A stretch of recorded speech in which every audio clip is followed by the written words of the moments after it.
Let's see. Looking at some more forgotten memoir. I just don't want to be done with this room and its books yet until I feel like I've looked at those. This is one of Karl Ove Knausgaard's post My Struggle books. He did 4 books that were like talking to his kids.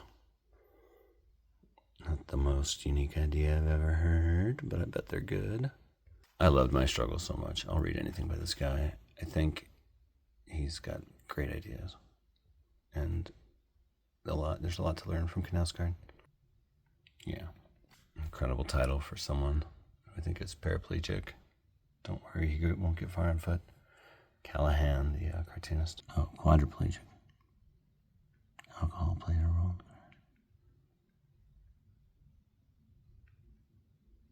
Don't worry, he won't get far on foot. And it's a movie with Joaquin Phoenix. Wow.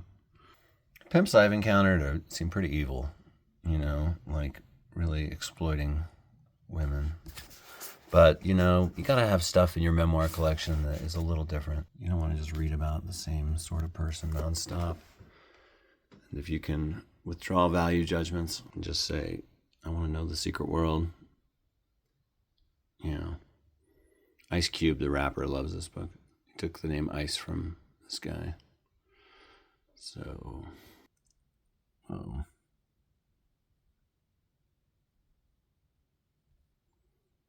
A degree in pimping. Well,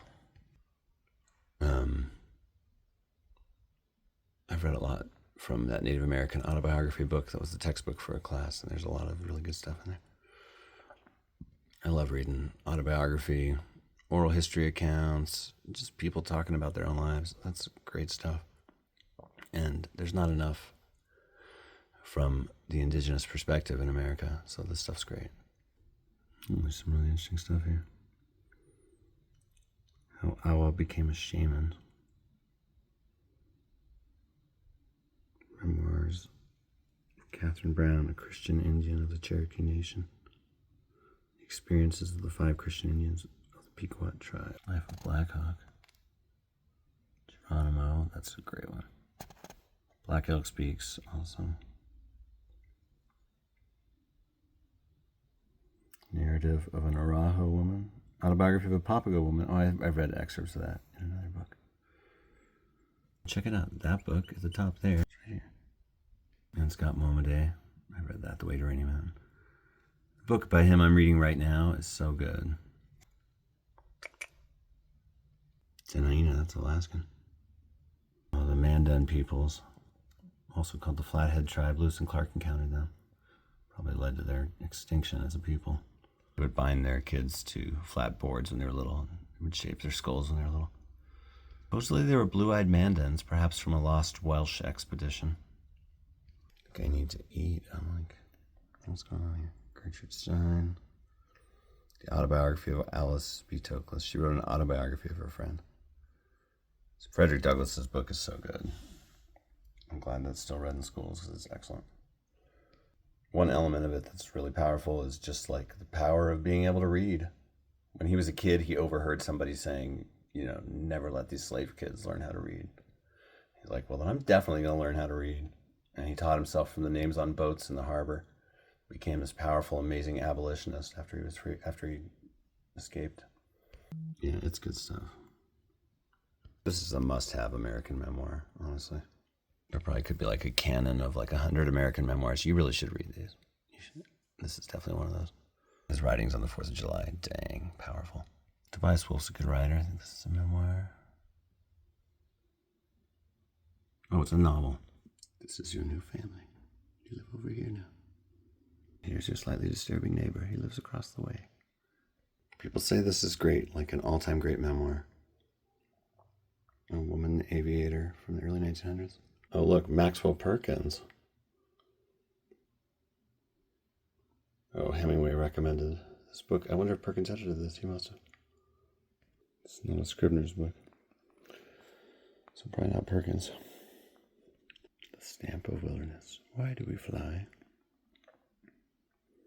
Praise God for the blood of the bull. What a phrase. What? Was there a horse with wings? I may have to shoot him. These are fun titles. I'm intrigued to read this book. I read this Kerouac book on Lake Powell. It was very depressing. You just feel so sad for him. It's like the second half of his life, his decline. And I was young and still idealizing the version of him in On the Road and the Dharma Bums. I was like, what? Oh, hey, this should be in the Abbey books. What? Get out of here. Yeah, it's essays even. Okay, wrong section for this fella. The other. I have to totally reorganize that, but I'll do it now. St. Augustine's Confessions. Lord, keep me from temptation, but not yet. I already looked at this, but excellent memoir from a friend. This book's really great, and it sparked the Great Brain books, which are amazing for younger readers. And it's a great model of like people in a mixed community of different beliefs getting along. It's just an exceptional, interesting memoir. It's fantastic. And that it leads to a fictional series about the kids in the family is so great. Been to that real ghost town called Adenville in these books in Utah and explored it. It's pretty awesome. Wow, this was given to my sister Leanne by my mom. I thought I bought this in a bookstore. It'd be crazy if I did, and it happened to be a family-owned copy. I could have sworn I bought this at Coas in Las Cruces. This might be an amazing coincidence, because I don't remember this coming from my family's collection. Oh, I'm going insane. Leanne's my older sister. I would have been 2 years old. Leanne, Christmas 1901. Aren't you glad your papa married a Mormon? Love, Mom. Yeah, I guess I wouldn't exist without Mormonism. My parents met at BYU. My mom was from one of the first Mormon families in Cincinnati, Ohio. And my dad was from a line, the Cluffs, that goes back to one of the first 1,000 Mormons. My first Mormon ancestor was baptized on Lake Erie by Hiram Smith, Joseph Smith's brother. And he was converted by Martin Harris, who paid for the Book of Mormon to be printed and was a religious figure of that time in a few different religions, actually. Oh, wow, well, it's crazy to have this. However, it came into my collection. What? It's like that Wizard of Oz lore that they found a coat for the wizard in the 1939 movie, and it said L. Frank Baum on the label. They had gotten it from a thrift store. It was L. Frank Baum's. Or this was in my family's collection, and I'm insane. I remember buying this from a glass case at Coas, so that's weird. Maybe I'm remembering wrong. As Proust says, all memory is an act of creation. That is true on a real level. Our neurons are copying neurons every time we remember something. 1976. Why does this book look like 1920? What? Oh, maybe it was made to look old-timey. And that book's good for anybody. Like, you don't have to be any of the religions mentioned in there. It's just a great family memoir. Tony Early. This essay is as good as essays get, in my opinion, in a lot of ways. Tony Early, Somehow Form a Family. It's pretty perfect. I've read it so many times now that I can maybe see the seams a little bit, but it's such a powerful essay. It's about being raised by the TV, and the TV is in the foreground in this. There's other works in this book, and they're good too, but the title essay is incredible. His family basically all just turned away from their actual lives and just sat there watching TV. So even when all this dramatic stuff was going on with his parents and his sister dying in a car crash and addictions and all these other things, it's just the TV in the foreground. You find out about these characters in the TV and just in the background. Oh, it's incredible. When I taught freshmen at UNM, I taught this essay, and I taught a selection from Nathan Rabin's pop culture memoir, The Big Rewind, because that's kind of about the same thing, being raised by the TV. And funny side story. Oh, never mind. Well, it's kind of funny. But when Nathan Rabin was promoting that book, or anyway, he was just still writing for AV Club or something, I reached out to him via Twitter, and I was like, do you think my students of my UNM class could spend an hour asking you their questions after reading it and talk with you and so on? He's like, sure. So then I had this class, and then he was like doing something else at the same time because he kept just disappearing for like 20 minutes at a time. I was sweating up there. I don't know that it was a wholly successful experiment, but I thought it could be a cool idea to like all the students had Twitter accounts and were shared with a friend, and we were all asking him questions and stuff. I thought that was cool, but anyway, I associate this book and that book a little bit, but this is very different. This is really a very masterful standalone essay. somehow form a family in here. I recommend it highly. I was taught it in grad school as the peak of the form, and I think, yeah, I agree. Lee Smith, a friend of Annie Dillard, says, he sees beneath the surface the calm water of everyday lives into the hidden depths of the soul. Charles Baxter likes it. Deep observation. What this guy writes is so true, it makes sweat pop out on your forehead. Stay tuned, there's more to come. Yeah, it's a powerful work. Praise for his best-selling novel, Jim the Boy. Huh. Yeah, I've heard good things about that too. I mean, the guy did win the Nobel Prize for Literature. This is a very good memoir. I listened to the audiobook read by Sean Penn, and I was really into the audiobook. Then I read the book later. You know, I don't want to get into the subject of Sean Penn, but he did make the Into the Wild movie. That's pretty cool. But he also punched Madonna in the face when he was with her in the 80s. I don't know. And there's other stuff too. He kind of represents a sort of I don't know, mainstream liberal elite sort of thing. And I say that from a left point of view. I'm talking about Bob Dylan. Bob Dylan. Yeah, he still is that person. I remember when I saw him play in the circa 2010 in Albuquerque. It's kind of a disappointing concert that time overall. But when he played some of his newer stuff, I saw that like electric young self come back, and really like, oh, that's him. I saw that like Chaplin-esque figure on stage and was just like, whoa. Had those like moments of realizing like, that's that guy that has done all that other stuff, that music and music history and all these things that we talk about. Even books. I got into Joyce because of his book Tarantula. It was like a stream of consciousness work. Such a good memoir because he's got so much mythology behind him that almost like Twin Peaks: The Returns, this simultaneously gives you answers to some questions, reduces some things like his motorcycle crash to banalities, but also keeps a lot of mystery and not intentionally like he's hiding anything, but it's just like you realize, oh, this is a person with a lot there, you know. We're all large, we contain multitudes, and when you're a songwriter artist, that's always in creating mode.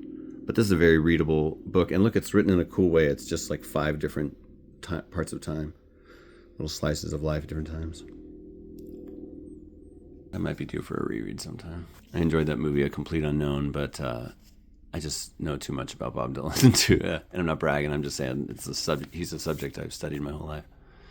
I'm like, you mix the Royal Albert Hall and the folk festival concerts together and just made them one thing. I'm like, who's this movie for? Like, people have never heard of this guy? Oh, this is too beautiful of an artifact. The Diary of Samuel Sewell. Famous contemporary account of life in Puritan England. Whoa, how have I not read this yet? I gotta read this. Oh. Apparently she's become something of a controversial right-leaning politician in Holland, but this is an incredible memoir. This is so powerful. I think I read this twice. I know I did 2 or 3 times. It's a powerful book that stays with your mind and I mean has real stakes. Imagine trying to take care of a baby in Somalia when you have no vehicle, you know? Oh, or there's a horrifying account of female genital mutilation. I mean, not for the faint of heart, but a real slice of life and powerful, an unforgettable memoir. Infidel by Ayaan Hirsi Ali. This is from a wonderful family friend that I think I've lost touch with, but she was one of my sister's best friends, and my sister is all over this book. My sister took her own life in 2001, and that event is a big part of this book here. Sejal was a writer that went to school with my sister. My sister was a great writer, Leanne Smith-White. And Sejal is so great. She's super cool. I should get back in touch with her. This is a beautiful book. I don't know if I've ever told her that. I don't know if I've talked to her since I read this. She's come out to visit New Mexico a few times, and I've had great interactions with her, and it's been a long time, but we're not estranged after one of the previous elections. I was a little vociferous at times. Shoot. I swear I had my... Oh, it is. I was like, I thought I had my dad's copy that was marked up. It's only lightly marked up in places. Oh, with pen. Maybe it's red pencil, but... A few days later, Leanne, my closest friend from UMass, took her life at 36. She had been depressed. She had been an older sister to me. Two friends from UMass have died in the past few years at 40 and 42, both in wrenching circumstances. Last year I married my husband, who lost his only brother when they were both still in their 20s. None of this is extraordinary. Everyone loses someone. Everyone will. To say their names, this is one way to keep the people you love alive. Oh no. Leanne Smith White, the eldest of 7, we went to the brim-filled antique flea market together and brought home too much stuff. We like to drink vanilla au laits on Fridays after teaching our composition classes. She called my brother worried when I was depressed. I believe I just casually pulled that book off the shelf. What was I thinking? Too beautiful and too much, part of the fabric of my life, to just talk about that stuff casually. But I totally agree with what Sejal wrote here, Sejal Shah, about keeping people alive by mentioning them. I feel like I have to do that with some people. Say their names. Leanne Smith White, Hannah Colton, Sandra Smith. So many friends. Yeah, definitely check out Sejal's book. She's a great writer with real profound. Immigrated to the United States from India and Kenya. Oh yeah, she's been published everywhere. She lives in Rochester. Sejal, you're awesome. If you ever see this. I really do have a plan of canoeing from Anchorage, Alaska. Not canoeing, kayaking from Anchorage, Alaska to Russia via the Aleutian Arm and the Aleutian Islands over 2 years someday. That's a big trip I have planned in my maybe someday mind. I got pretty much every book I could find online that even mentioned the Aleutians. They're in the collection somewhere. See, it started Alaska there in that inlet, and you go along the arm. You get to like the tip of the arm, and there's Unalaska. I don't know if you can see that on there. And you stay the winter there because you can't do anything but die out there in the winter. And then when the weather warms up, you would connect islands from place to place. And see, that one right there is where I would die. But it could happen. It's called the birthplace of the winds. It'd be tricky, but I think it could be done over a couple of years. And if you had, maybe you could turn it into a reality show or something to get it funded. That black book right there is called Birthplace of the Winds. Hacking in the Birthplace of the Winds. Yeah, that part's a little scary. But wind was no stranger to me when I canoed around Lake Powell. It took me 7 months. Yes, I was much younger. Totally different stage of life. So what? Yeah, I'm sure it's scary. And I was published in this one, Booth. And when they did a 10th anniversary edition, a special edition, I don't know if I have that. I was reprinted in that as well. I forgot about these over here. Kurt Vonnegut, his memoir. So he's in 3 different sections in my collection: in sci-fi, literary paperback, and here in memoir. Weird, I just spent the summer in a cabin his dad designed so he could attend to the camp, Kurt Vonnegut. I bet he writes about that camp in here if this is a memoir. Armageddon in retrospect. I actually looked at this book a little before. Peace Pilgrim. She popularized like long distance walking. She was doing it for a cause though. She's like, I want to spread the message of world peace. I love these eccentric characters like this. And I respect a sincere mission like that. She's a unique person. So are a lot of long distance hikers. I'm like, who are you people?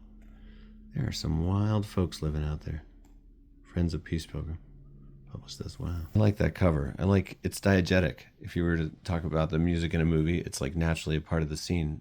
The name of the book is on her shirt. That's fantastic. Have I ever seen a cover like that? Pay attention, designers. That's a good cover. I love this crinkly plastic effect, but what do you do? I got Peace Train stuck in my head from Cat Stevens. That's a great song. We go listen to it after this video. Okay, so yeah, I was in this. This is chapter 1 of my book. Is published in here. This is when I was using the name Mike Smith of Albuquerque. Origins by Mike Smith of Albuquerque. This was one of the only journals that got that name right. First, the static, gray and white and endlessly in motion, dynamic and flat, so much going on with maybe no work from anyone. It's just the tops of trees in early winter, the ends of branches, thrashing in a windstorm, a cloud of gnats, the gray of the water of a restless lake, and it's a cloudy day, and there's rain on the water, and the drops explode the water's surface, and that's it.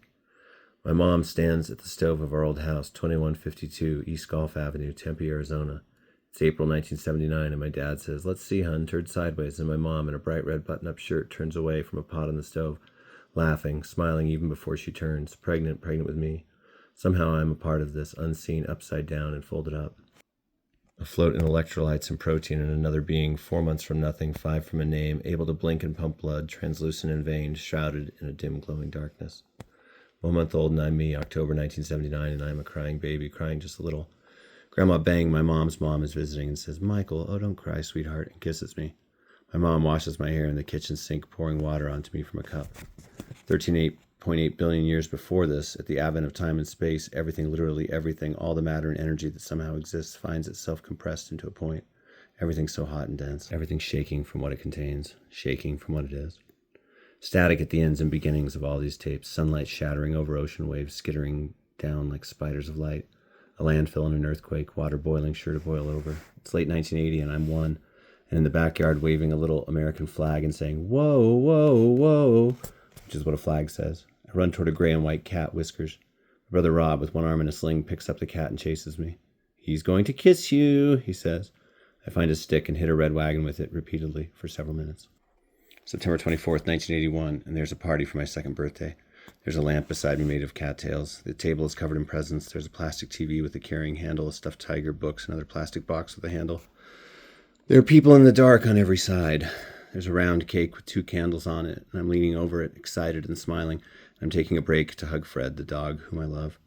Loud, louder than any words, is the music. One of the Brandenburg concertos, dubbed over everything, holding all of us in. A question that could be asked of any scene, of any story, is, what led up to that? And an answer that could always be given is, everything. Here, everything is in one place, literally everything in one place.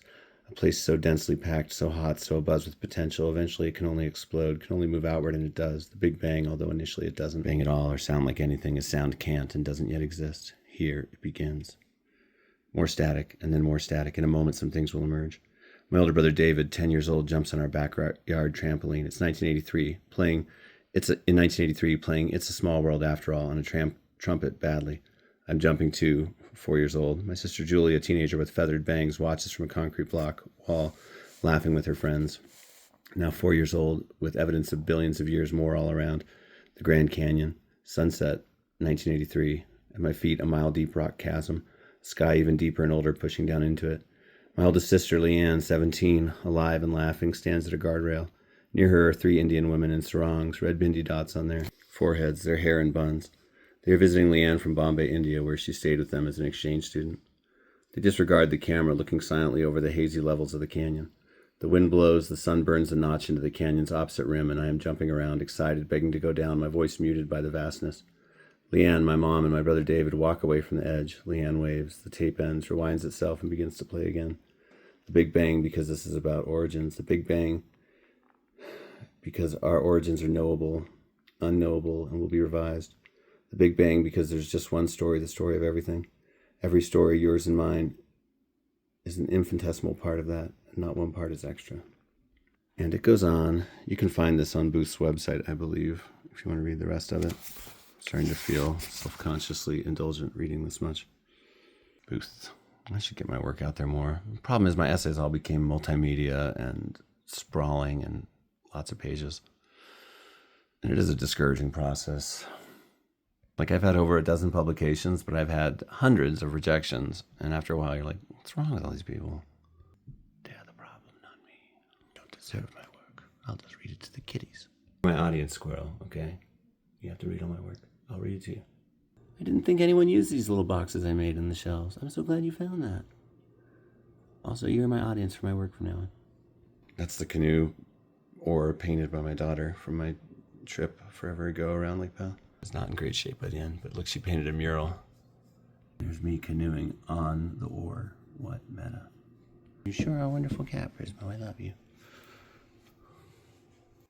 Thurber was a cartoonist whose eyesight was like very bad.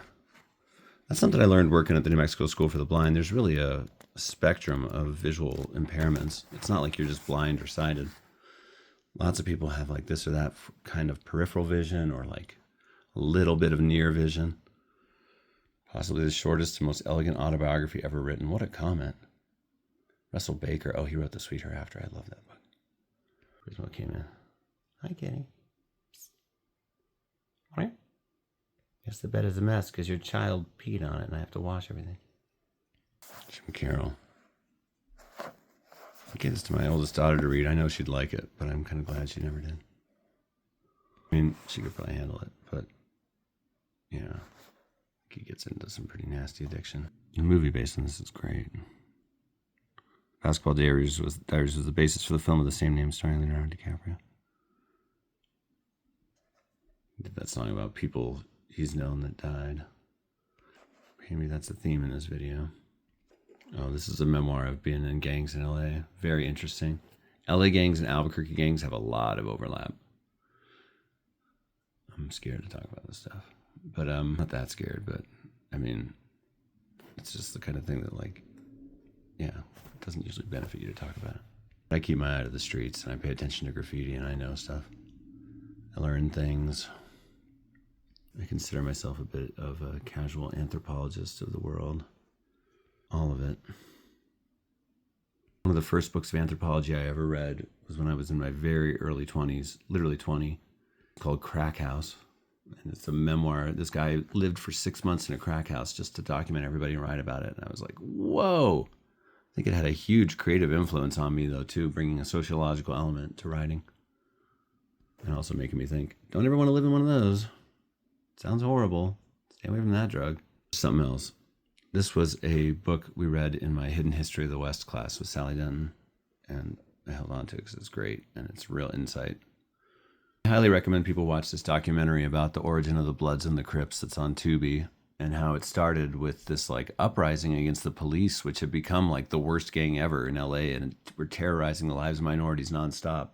Many of these gangs formed just out of a neighborhood response to a system that just kept kicking them and terrorizing them. But it's like incredible to hear how that started. Like during that, what's the famous one? The Watts uprising. They would find an old brick house and make it their base, and then they'd just tear it apart, and the bricks were their weapons that they'd throw at the cops that were surrounding them. And they were major standoffs that people couldn't do anything about them. I think people should stay away from gangs if it's at all possible. But you know what? No, gangs are fine. What am I talking about? I'm just kidding. But seriously, if like everyone in your neighborhood is poor and you only know one person that has a nice car, you're like, how did you get that? I could write an essay on Albuquerque's gangs, but then I would have to move. I might write it anyway some days. I live dangerously. The book I really want to write will offend everybody of all classes and get me killed. And it'll be called Who Owns Albuquerque? And it'll be an exploration of who owns and controls Albuquerque. And it will highlight the very wealthy in a way that they won't like, show them to have bad monopolies on this city, similar to those shown that foreign investors have in LA. For instance, Winrock Mall in Albuquerque, owned by a Delaware post office box. Coronado Mall in Albuquerque, owned by the richest man in Canada, a multi-billionaire. Albuquerque Uptown, owned by New York banks. Somebody owns all these skyscrapers, etc. Only one billionaire family supposedly in the state of New Mexico, the Maloof family. Cross paths with members of their extended network sometimes. On the old Glorietta Beer Factory, etc. But then that same book, Who Owns Albuquerque, would also ask the questions, what happens when people don't own their own place? How do they create new structures to make ownership? And think about like how people own corners, like drug dealers own corners. They don't literally own those corners, but they control the traffic of illegal drugs in that area. And that's a different sort of ownership. And they proclaim that ownership with graffiti. So like I would explore that too. Who Owns Albuquerque would be my city of courts for Albuquerque. And every time I've ever talked about the plot of it to anybody who lives here and understands the reality of this place, they're all like, you shouldn't write that. Like, that's, you're going to get killed, you know, because eventually you get to the cartels. It's true. They're part of it. I used to write, oh man, I can't say this stuff online. It's vague enough, whatever. But I'll be even vaguer. When I used to write my column, My Strange New Mexico, about weird things in the state, people would just email me tips all the time and things. Some of them, when they repeat a bunch, you're like, is this true? Why does everyone tell me about this? One was, do you know there's a secret underground train for the scientists and government officials between Los Alamos and the base here? I'm like, geologically, that's very unlikely, but interesting. But another was, do you know that the mayor, and shoot, I can't tell these stories. It was a long time ago, different mayor. I'm not telling the story. Anyway, gangs are really fascinating. And if you learn to understand the graffiti around the area that you are, you can learn a lot about where you live, about the secret world. My philosophy when I was a young traveler was, I want to know the secret world. I repeated that to myself all the time when I was trying to decide if I was going to do something. I want to know the secret world. Okay, here we go. My other one was, if is the middle word of life from Apocalypse Now. Like, if is the middle word of life. I want to know the secret world. And then I would go hang out with the scariest, wildest people I'd ever hung out with. My more current motto is, Uncle, enough already with the secret world. Ow, let me up. You know, books like this are so important and powerful, and I'm so glad they exist. This is like literally by a literal American slave.